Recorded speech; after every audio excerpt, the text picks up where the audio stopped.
Hey, hey. Hey, I'm still working on my camera. While you're doing that, I just need everyone to know something that's very important. It's not like broadcast so much, but when you go to Caribou Coffee, you can still get pumpkin spice. And that's what I have right here, even Nice. though it's almost Christmas. Which to me, Um, pumpkin spice is Christmassy flavored. I don't know why I got locked into the sort of spooky season and into Thanksgiving. I mean, the fact that it's not year round yet is upsetting, but You know, it's just I mean, it goes around with like pumpkin pie. If it's a season for pumpkin pie, then it's a season for pumpkin spice. one. It's always time for pumpkin pie and for me. But here's the thing, maybe it could be like a strategy the way like the McRib is a strategy for McDonald's. Like there's a reason they don't do that all the time. um but I don't. Yeah, I don't know. I need to I talk mean, to a I pumpkin guess it spice makes sense. expert. I'm sure that is one. There's probably somebody with like a degree in pumpkin spice, like the cultural phenomenon of pumpkin spice. I don't know. I don't know if that exists, but it should. It should. If you're Maybe I'll go listening, back. please like reach out to us on our Facebook page and give us wisdom, oh pumpkin spice scholar. Should go back to that should be my new focus. I'll go back to college. Instead of studying religion, I'll study pumpkin spice.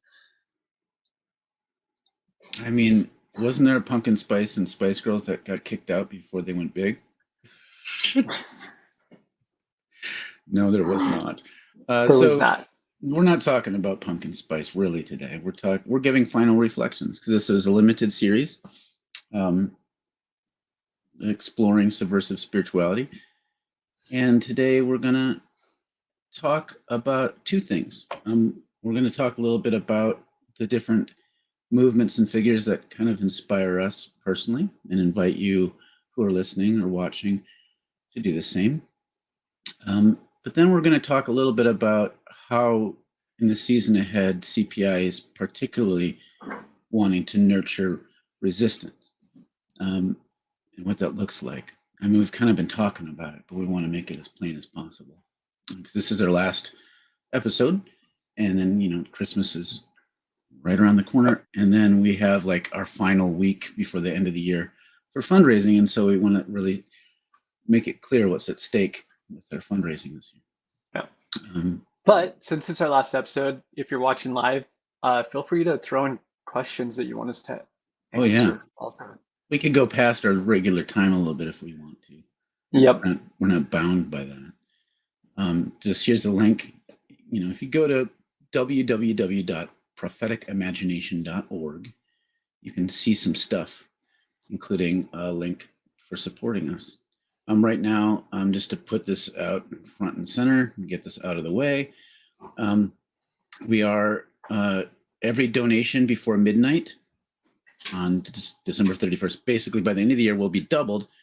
So any one-time donation will be doubled. And anyone who signs up for recurring donations by the end of the year, that first donation chunk, so if you give $50 a month, that 50 will be tripled. So we'll get a donation of 150 because of a wonderful and generous friend who wants to kind of leverage and get us ending the year well as much as possible. And Kaylee and I are both doing this part-time. We're not paid oodles. And so that money kind of really goes to the brass tacks of what we're about and what we're doing, just to kind of help us show up and do the work.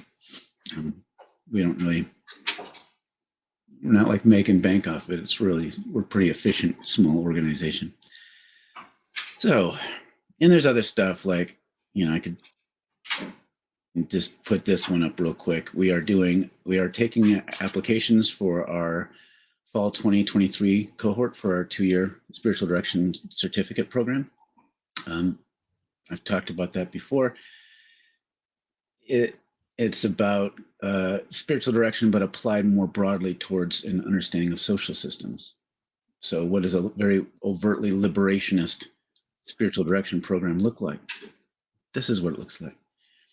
And, if you want to just take a class and see if you kind of like to test things out before applying to the program, we do have a January term class it's an elective for students in the program, but it's open to people who aren't in the program as well. We're going to be exploring the figure and the spirituality of the Holy Fool tradition within Christianity.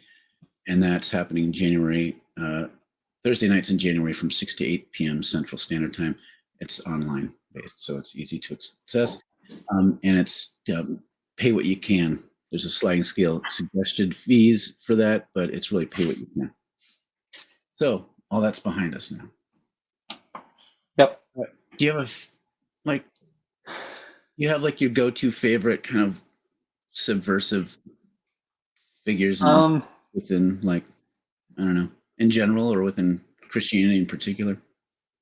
I mean, a lot of mine are really mostly modern figures.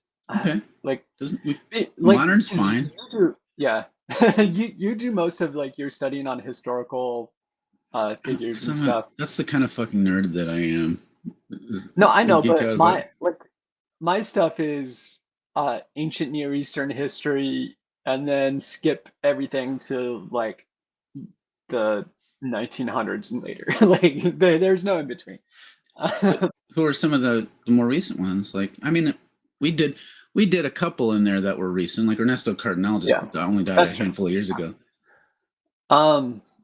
So I really like Kelly Brown Douglas. Mm-hmm. If I'm saying her name in the right order.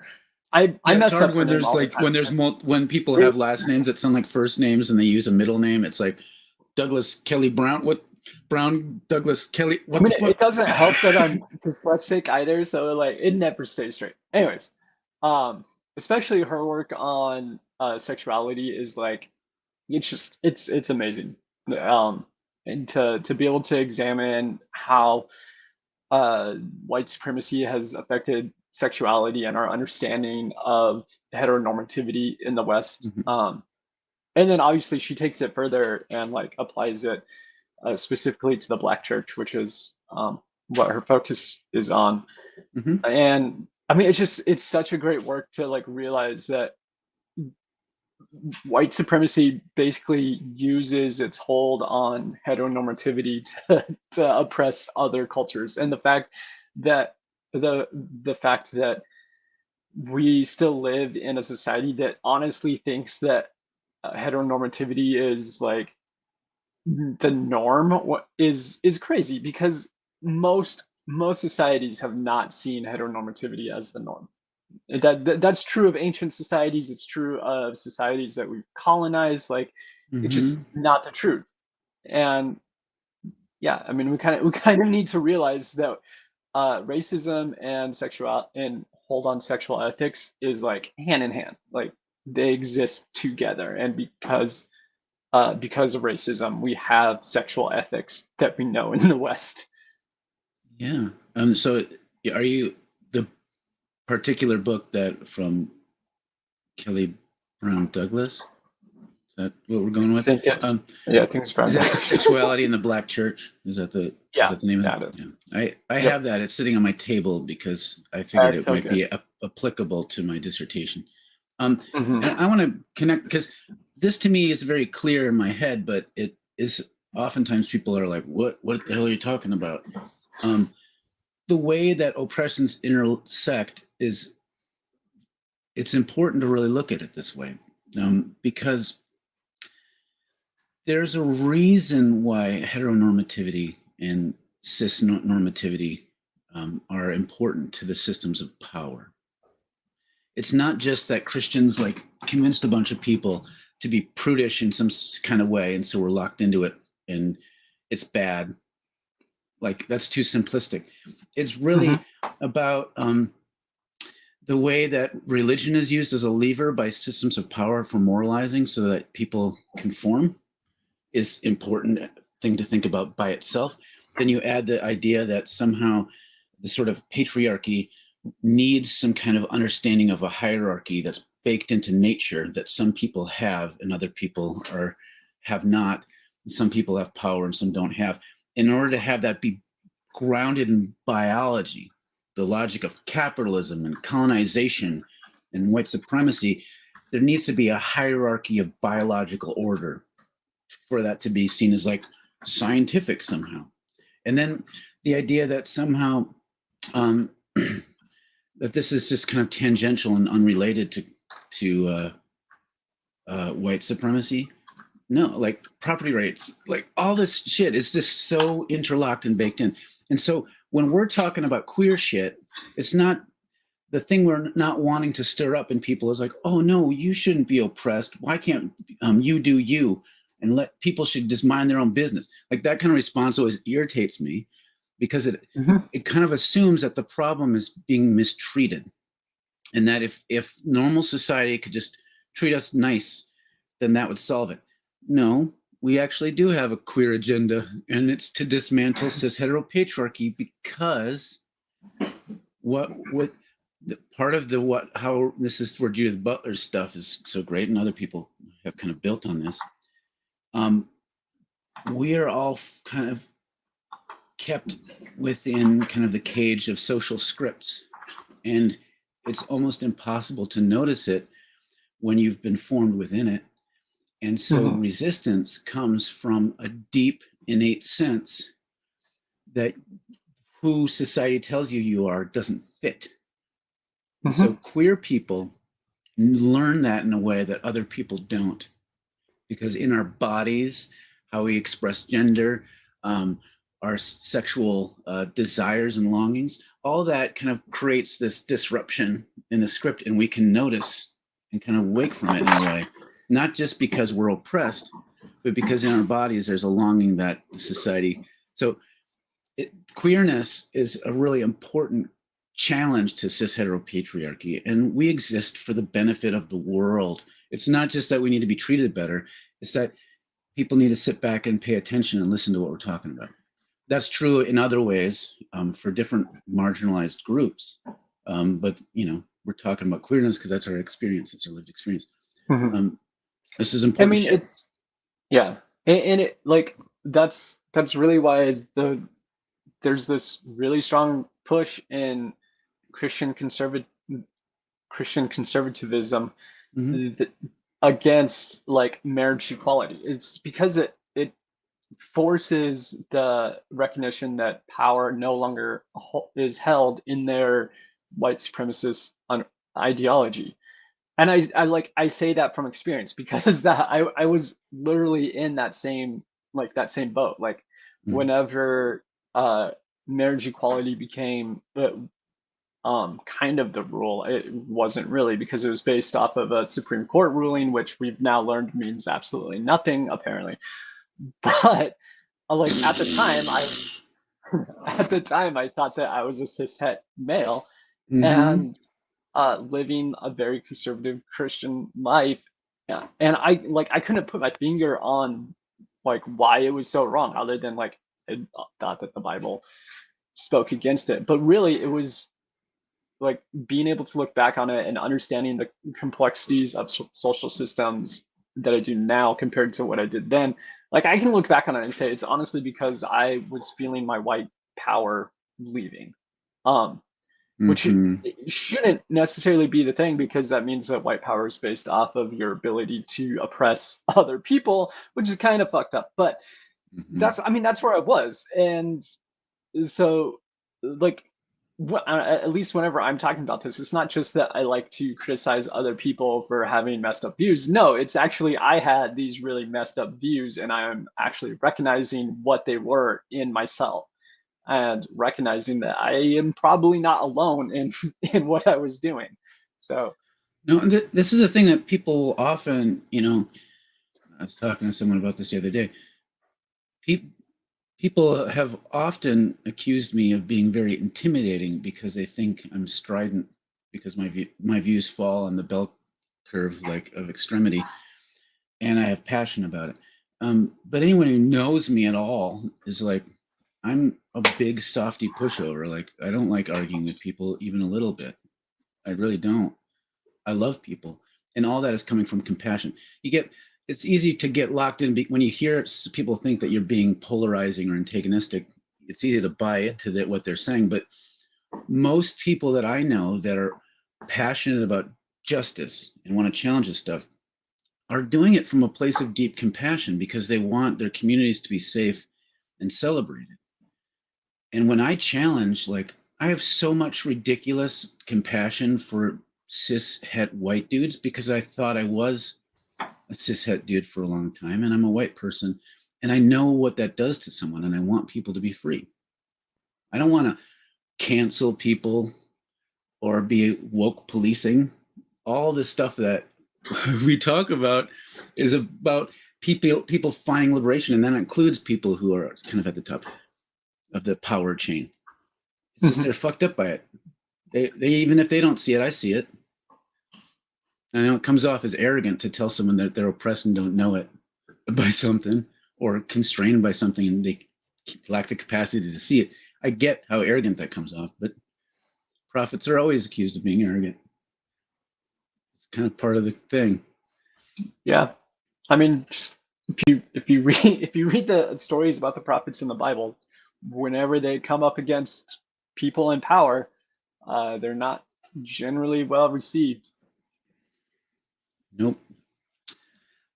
So I can see there's people watching. There's a little eyeball image on the top left of my screen that says, hey, there are people watching.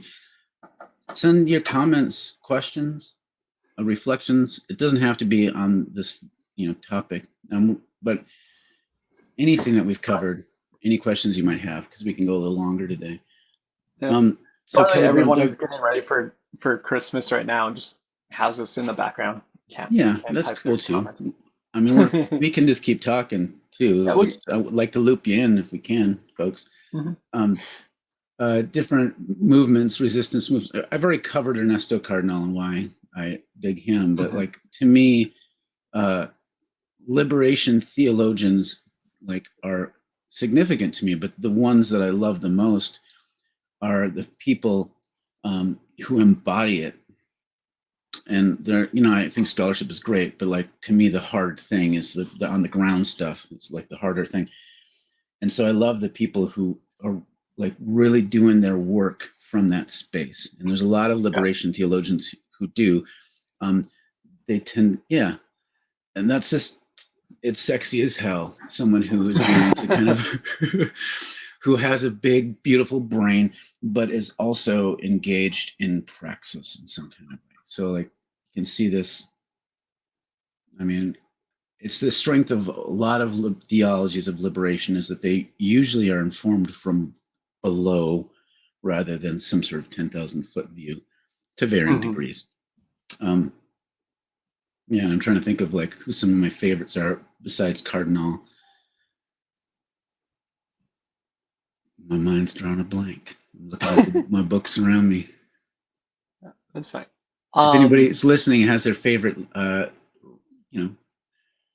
resistant Rego. So I really enjoyed the book, Spiritual Care in an Age of Black Lives Matter, and I want to say it was Bahuro, I want to say it was edited by, because I think it has multiple authors. But yeah, especially, I mean, I referenced it already, especially a chapter on anti-violence.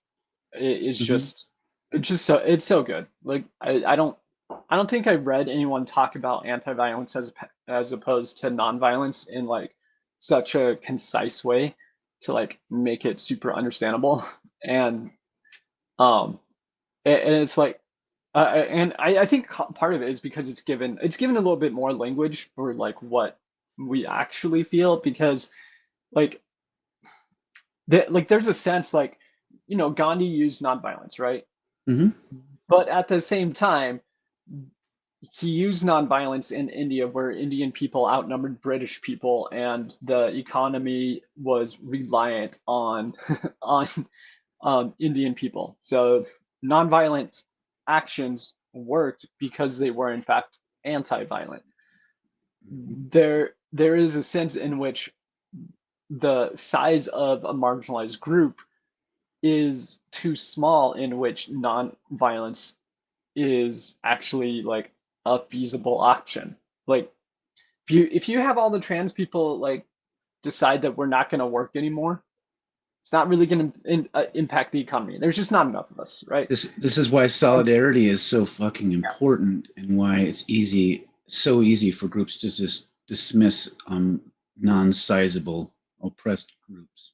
That's why indigenous people in the United States often will point out in different movements, like, I hate this, but we need people to be in solidarity with us because we can't just do this by ourselves. Because y'all were too successful at eradicating.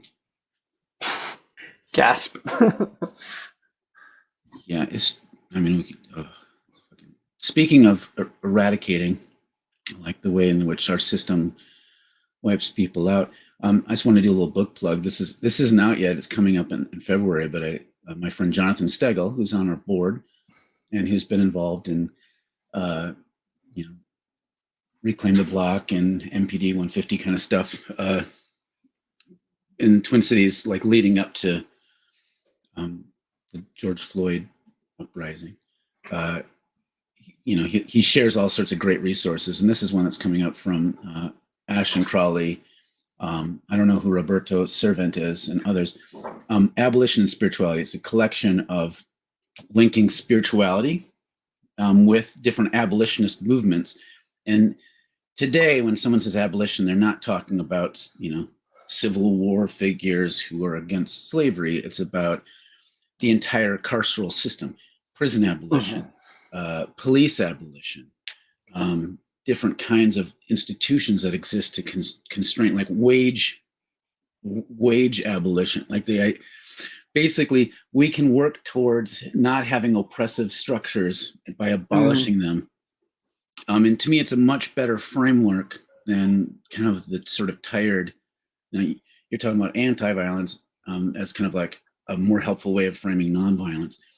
Abolition is also a helpful way of framing than some sort of pacifist, like we need to avoid these things. No, we need to abolish the things that cause structural violence. Structural violence systems should be abolished, and we can do that. And so this is, to me, exciting because I know there's been some work on linking this to spirituality, which Jesus is hella abolitionist about things. And this one looks good because Ashton Crawley does some amazing work from kind of this queer Pentecostal space, which is that's interesting. rad. Yeah. If you don't mind me rabbit trailing for just a second though on that topic, because like the flip side of this is kind of the understanding that there is the dogs are gone. Uh-oh. I need to go. My dogs just ran out. Okay. I'll take the ball and run with it. Okay. I'll be back. Okay. The dogs have escaped. It's like, what's that song? Who's let the dogs out? Woo, woo, woo. Here's some comments from Arnett. I always get a bit tired when considering the uses of power. There's always a cost. Keeping power is like trying to squeeze water. There's an ephemeral quality to power. And what is power? Really, it's the ability to enact your will over and against others. And that in order to justify that kind of power, we have to have myths that normalize them and naturalize them. And anytime you expose that, then people think you're working against nature and that you're some sort of deviant or you're a petulant child, because these relations of power are assumed. It's like private property it's the classic Western capitalist category of power holding, that you can have someone who, for some reason, even though they don't directly make the widgets, they own the factory and they have power over everyone in the factory. And if you challenge that, you're accused of stirring up like stupid trouble rather than questioning the basic assumption underneath it all. All kinds of things like that.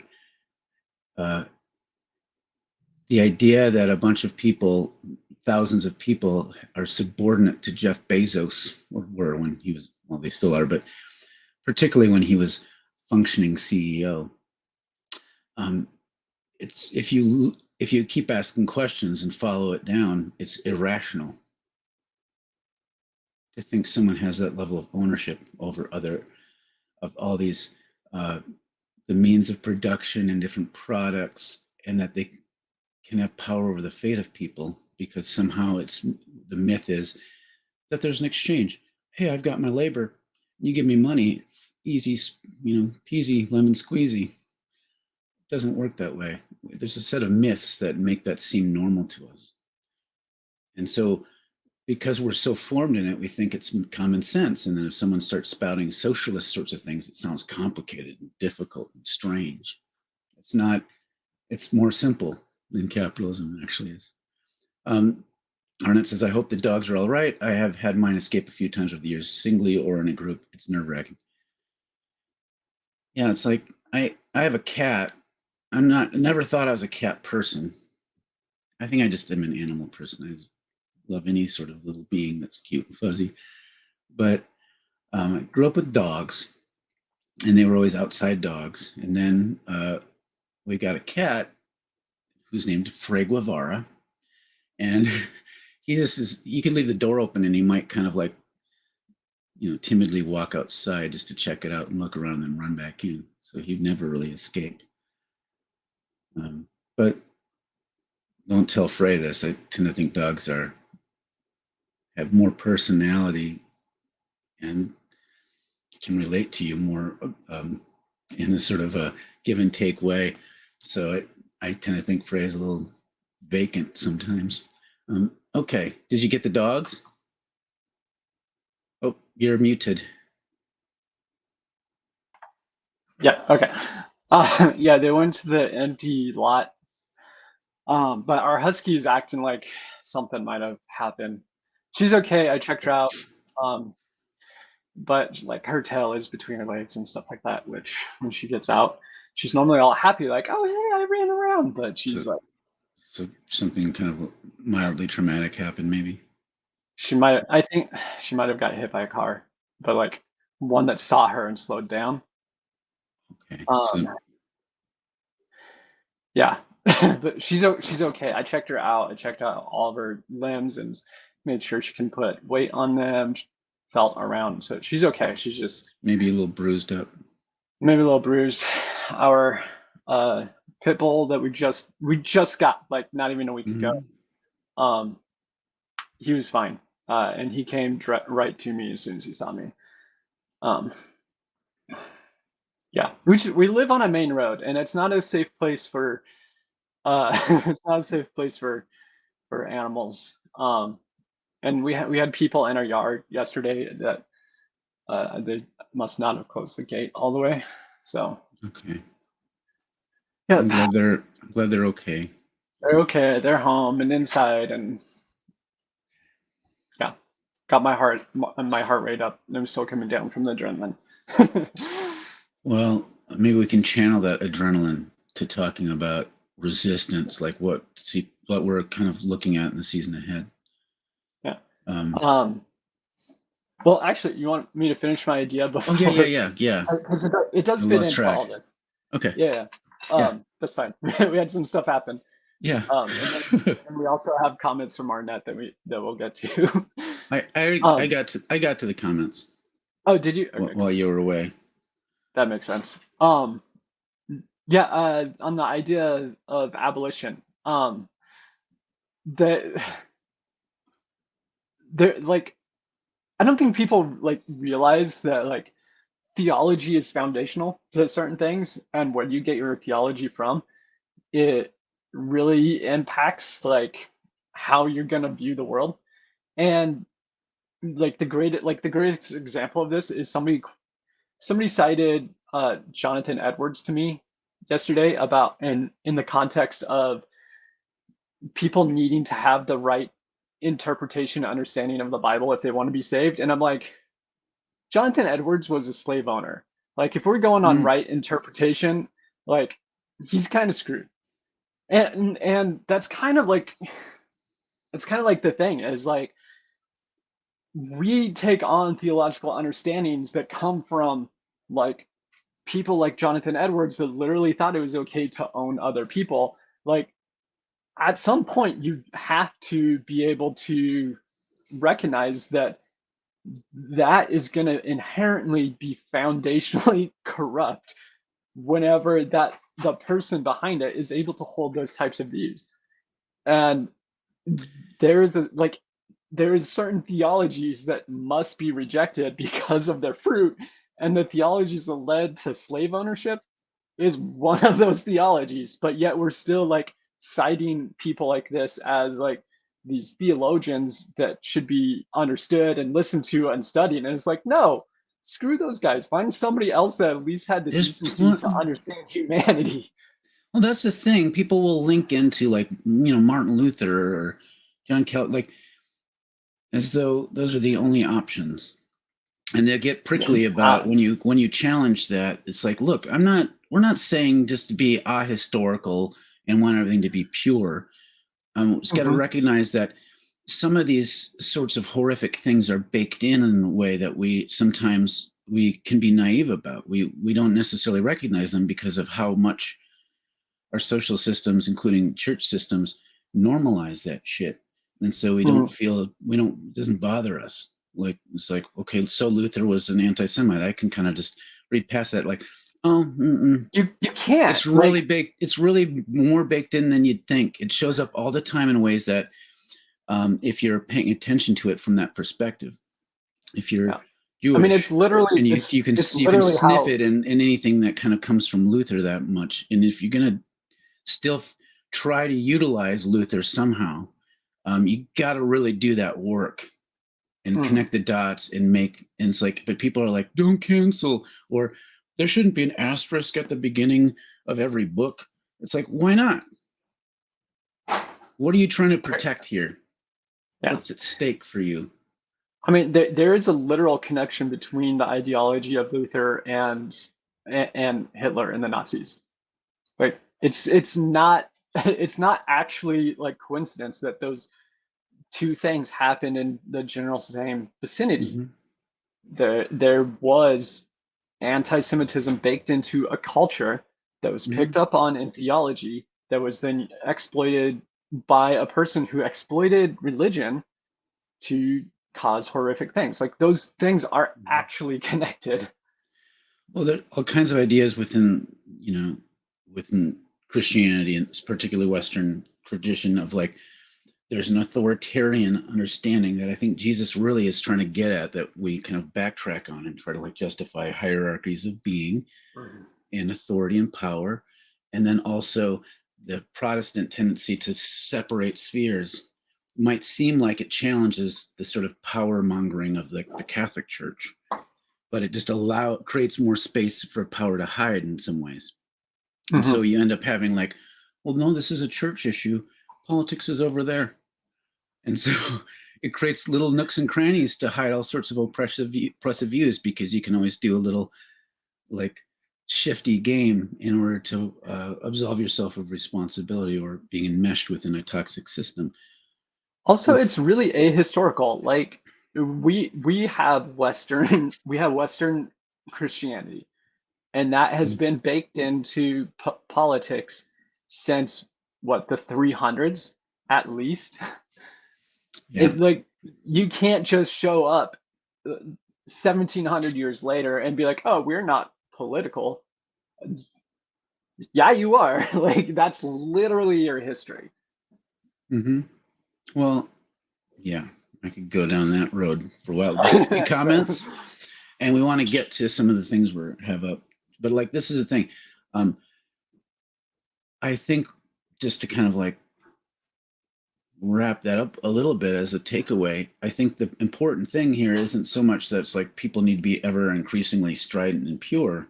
What we're asking people to do is to allow themselves to experience discomfort and kind of mingle into the messiness of this, so that they actually have a fighting chance of being discerning, instead of regurgitating internalized scripts the way that we're formed.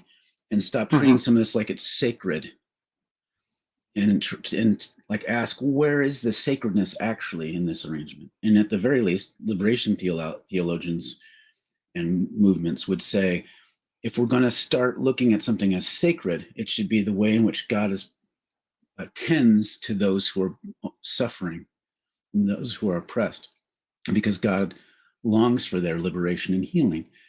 And to start there, among some other places, like noticing our own longings and our own pain, not, well, Calvin taught us that, like that kind of, yeah. I mean, yeah, you actually have me thinking about something. It's like we might say there's a lot of things that are sacred, but in actuality, white supremacy has made power sacred. And yeah, it's almost all it's made worship of authority is what most, and everything else is like a secondary sacred after that. It's not spoken, but that's what it is. Like, whenever I was super conservative and thought that I knew all of everything that you needed to know about God, like it came from a sense of power that, one, I knew enough about God that I was going to be okay. Like, I had enough knowledge that I had power over what God was going to do, because I knew all the right things. I could do all the right things. And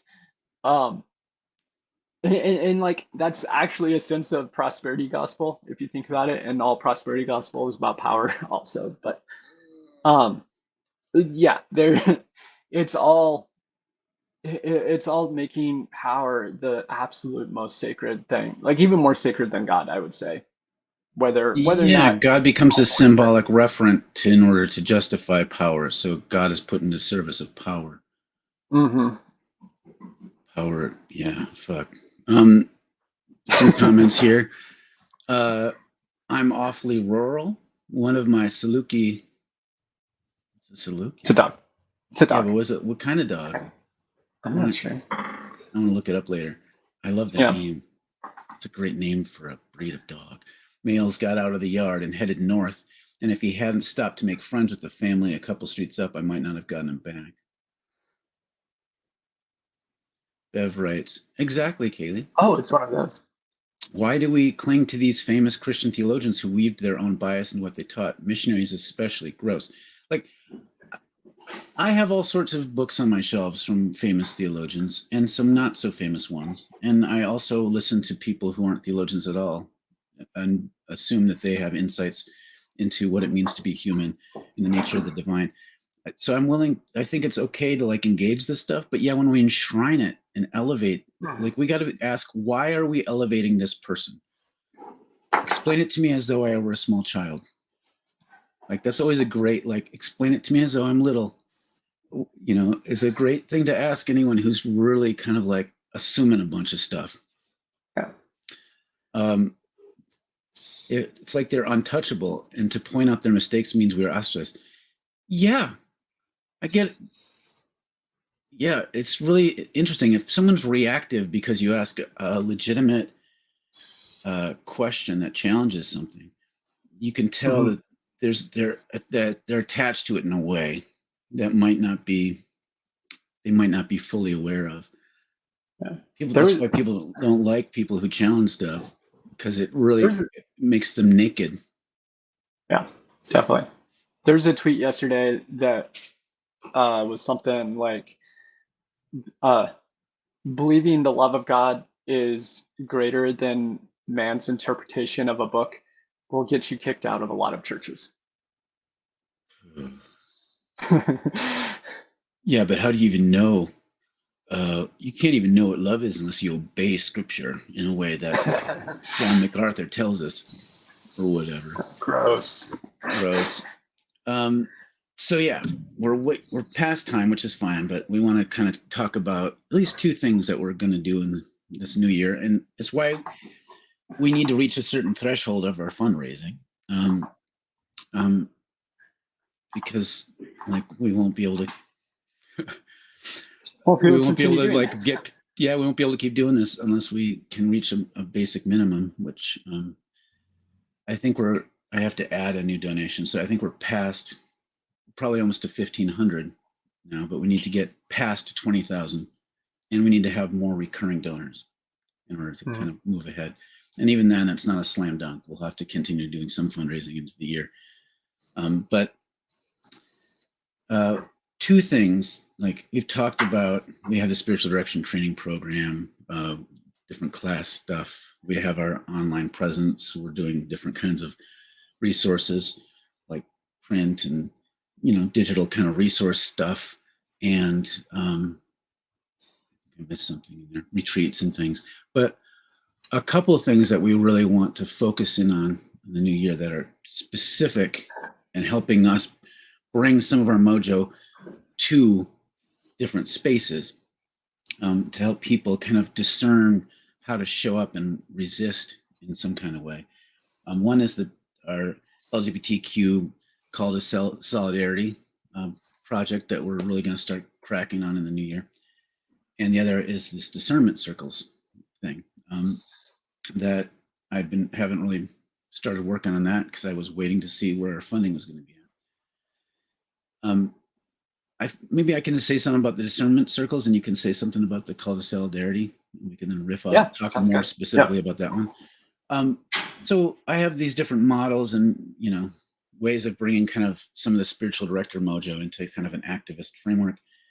And one of the ways that I want to get at that is to have these different groups that we meet via Zoom. So people, like, we might do one around this Call to Solidarity with different church leaders who want to become more robust in their solidarity with their queer siblings. And it's like, well, how do they do that? It's not enough just to give people, here's some books and some resources and some videos. Figure it out.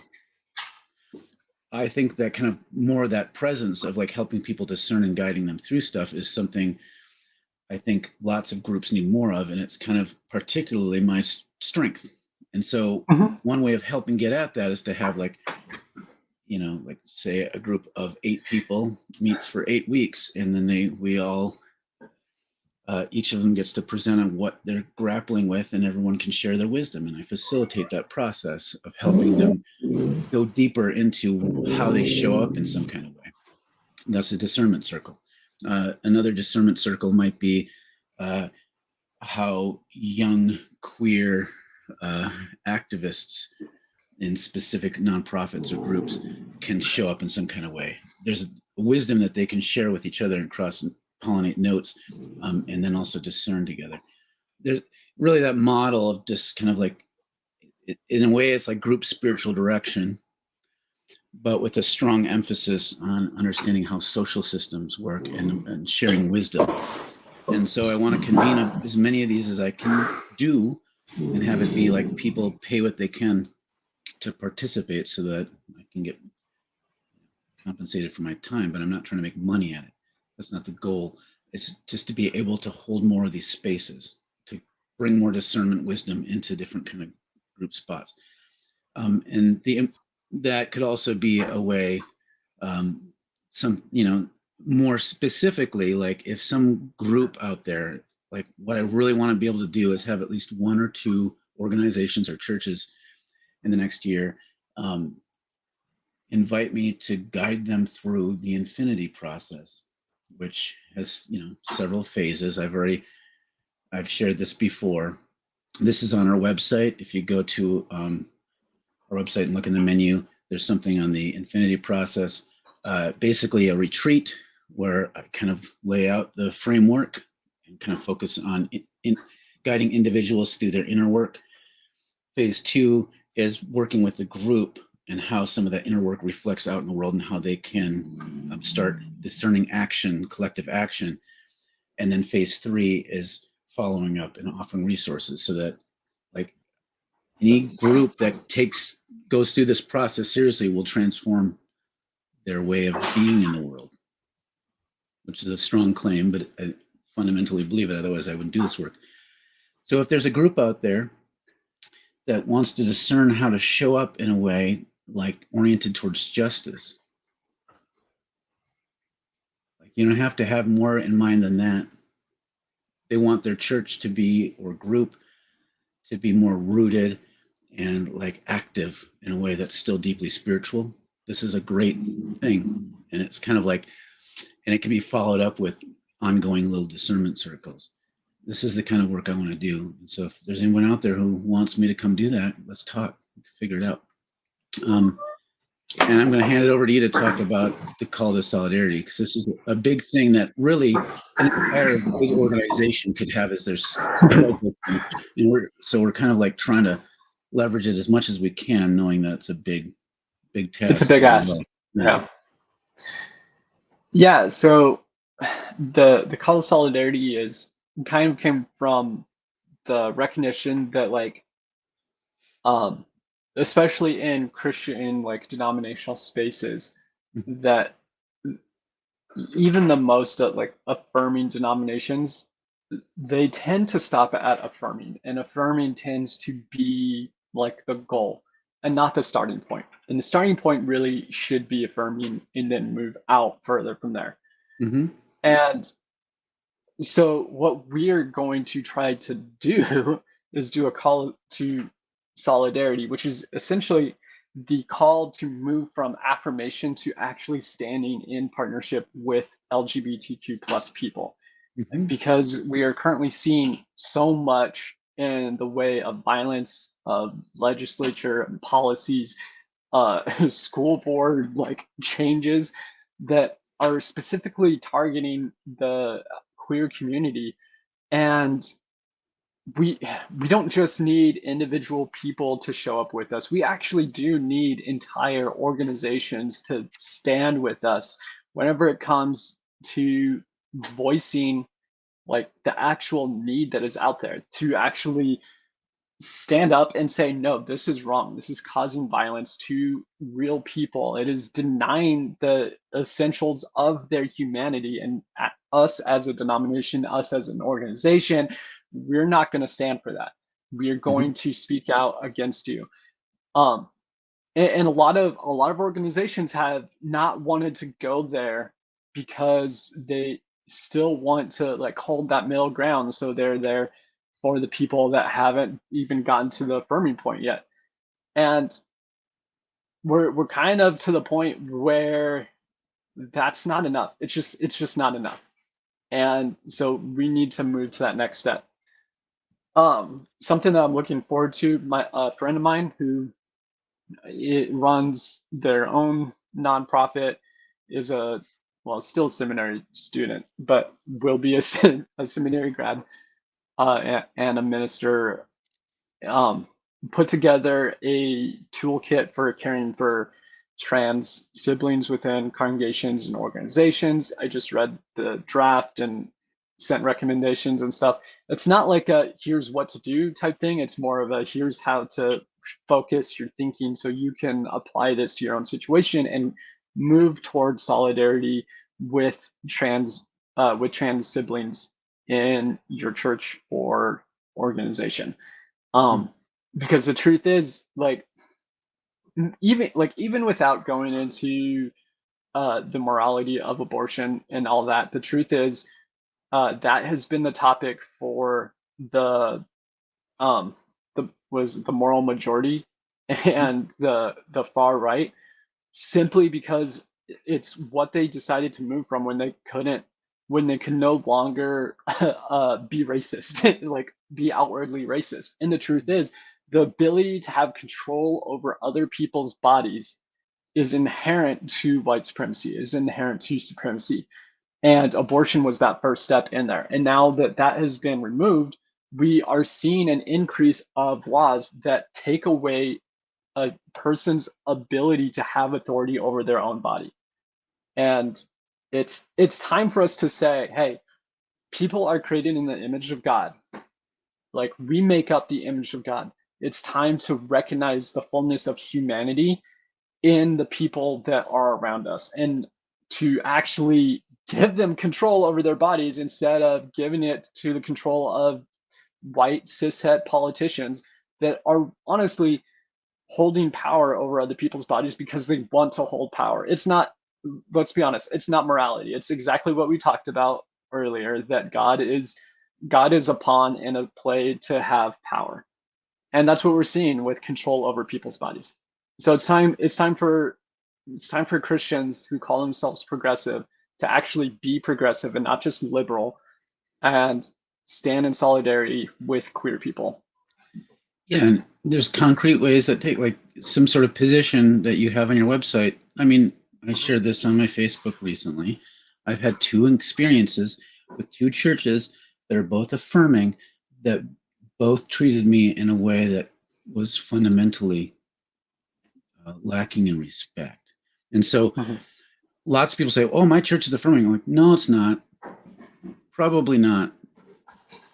Just like you can say, what does that even mean? It's like saying we're a church that's not racist. Well, you should ask the people of color in your congregation if they feel fully celebrated in their entirety. Unless you just probably get a response like, position, "Oh, we don't have any." yeah, or even if they do, it's like it's really Yeah. But so what, we're working on this letter. I posted the link. And so here's kind of how it'll work. And we're still kind of, tweaking this. But we're going to have some I have a kind of blog partner coming out organizations. about it this week. What's that? Oh, sorry, I didn't mean to talk over you. I have a blog coming out this week that will share a little bit more.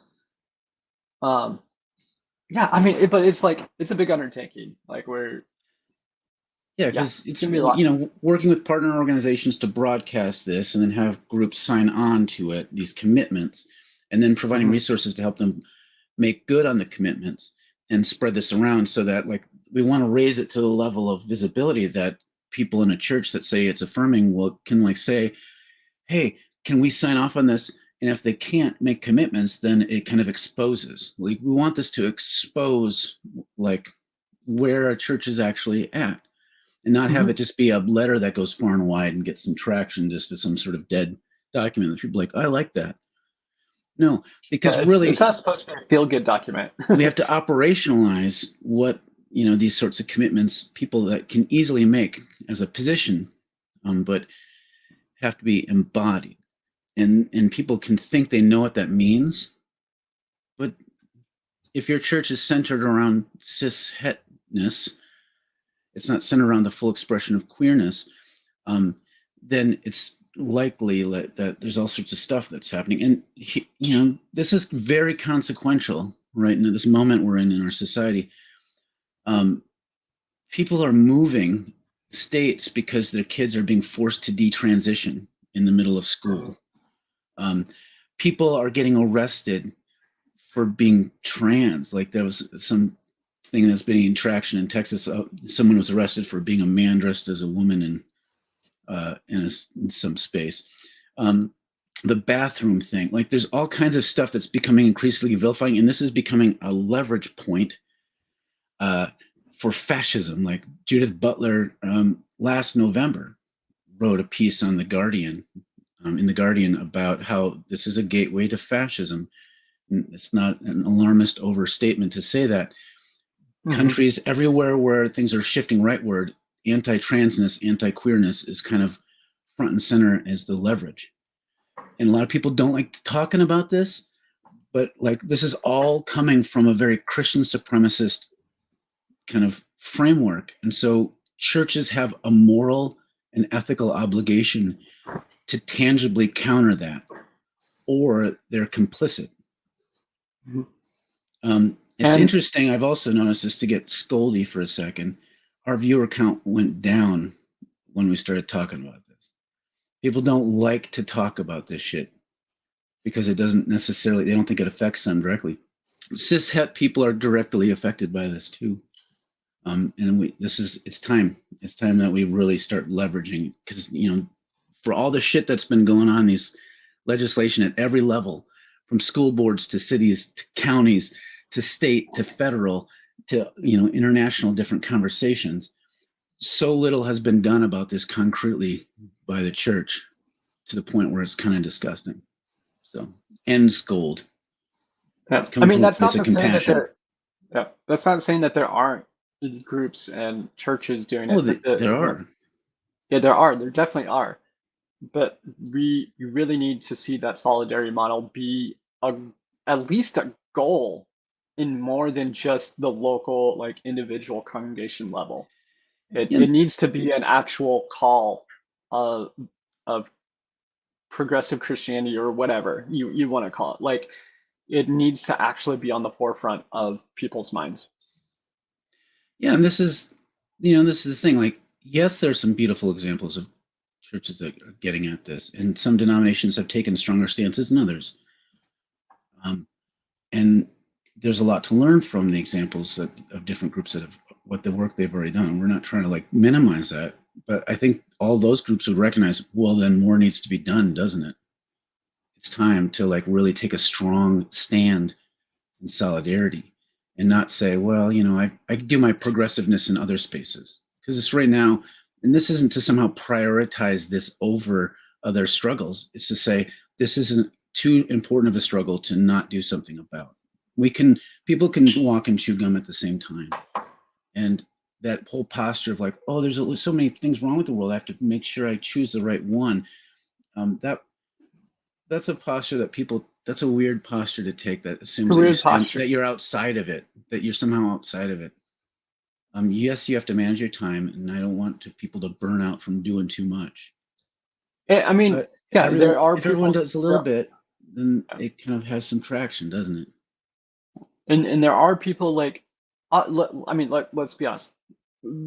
Activism for trans people is not necessarily going to be for everyone, especially if you're already in activism in another area, which is also important. Like, if you're full into climate change activism, you might not have as much time for this, but you can still at least have a posture, have an understanding of how, like, even language that is used in our society today, like, adds to microaggressions, which fuels social prejudice against queer people. Like, it's so complex, but like, solidarity, it does mean action, but it also means action within yourself, to know that how you act will in fact impact the world around you. The way that you talk will impact the way that you think, way that you cause other people to think. Like, it's all connected. It's so connected. Yeah, and so at the very least, if people can, when we share this, they can just pass it on to their, you know, Pass it up. organization, like governing body or whatever, and keep asking about it till something's done. That doesn't take a lot of mojo to do that. People can, uh, you know, donate a little bit of money. Maybe not to us. There's other organizations that are trying to tackle this stuff too, but kind of put a little bit of money towards it if they don't have a lot of time. What they can also do is just notice, like you're saying, the way they speak, and then challenge the way other people speak, not out of some sort of weird wokeness, but because this stuff is consequential, right? And I'm using woke. I think the word woke is a wonderful term, and I hate how it's been co-opted and been turned into a pejorative. Just Yeah. to throw that out there. But it's not some sort of like obsession over purity. This is really, I've seen so many people regurgitate talking points about how, kids are too young to be trans. And so it's okay No. that they're being like I really actively oppressed. And we think it's okay because you're too young to make a decision about things because the default based norm is cis hetero. So any kid who recognizes that they're not cis het is confused until they're 18, and then they have the right to be confused legally if they want. Like, that's how people assume that. and that's a form of prejudice in our society. Honestly, it is.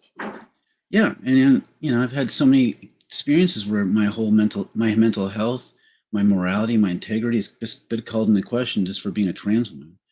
When people need to recognize that I'm I'm badass and I have magic to bring, and they should honor that I'm trans. So it's not. But if I do that, I've been called a narcissist too now because of things like that. People want to dismiss and throw it under the bus, and these are almost always progressive people. So this is a real problem. People think that they don't. They don't get it.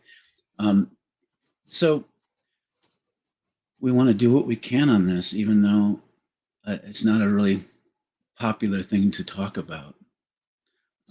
It's important to us personally, and also important to our society and the world, and a bunch of people who are experiencing massive oppression in all kinds of places. And to me, a church that commits to these sorts of things that we're asking, or an organization that does, is going to have more capacity to show up well in other ways of doing solidarity. It's not just the queer community. It's also showing up for BIPOC issues as well. Because it intersects. Women's rights issues, like they all intersect. They all have to do with power, and honestly, it all has to do with white supremacy. Like, and that's not to say that white people are the only evil people. Like, they're like, China has its own issues with supremacy. India has its own issues with supremacy. Like, it exists elsewhere, but this is where we live, and so we're going to call it out. We have white supremacy in America that we have given to other countries as well, which is it's a whole other thing. Complicated mess. All this gets increasingly complicated. It's why people don't like talking about it, and it feels heavy, which is why people avoid it. Just a few comments here, and then we should probably close out because we're passing an hour. We got carried we doubled away, our time. but it's important stuff. It really is. Otherwise, we wouldn't be committing our lives to it.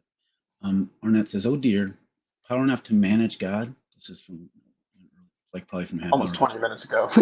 That's a major fallacy that I see over and over. It always illustrates to me the limits of human understanding more than anything about the actual nature of God. God's bigger than we are and was arguably here first. Love to have that argument too, but people's eyes glaze. That says, "Preach it, Ash. So true." A call out. You gals are getting to the core of what is going on. Right on. Thank you. Life-giving to me and many others. Thanks, Bev. Yeah. So, yeah, I'm excited about the new year if we can get some traction and stuff, but I'm anxious about it too, because we're a small, precarious organization that really wants to take on a big project that people don't want to talk about, but it seems really important to do that. And we're trying to, if you're listening and you feel like your group wants to lend some support on this, it can be, the more organizations and groups that kind of share the load, it'll be better. And so that we can get more traction. And to me, it kind of at a more abstract level, it's a case study for us of showing up from discernment to action. That I think will inform the work we do in other areas too. So help us out.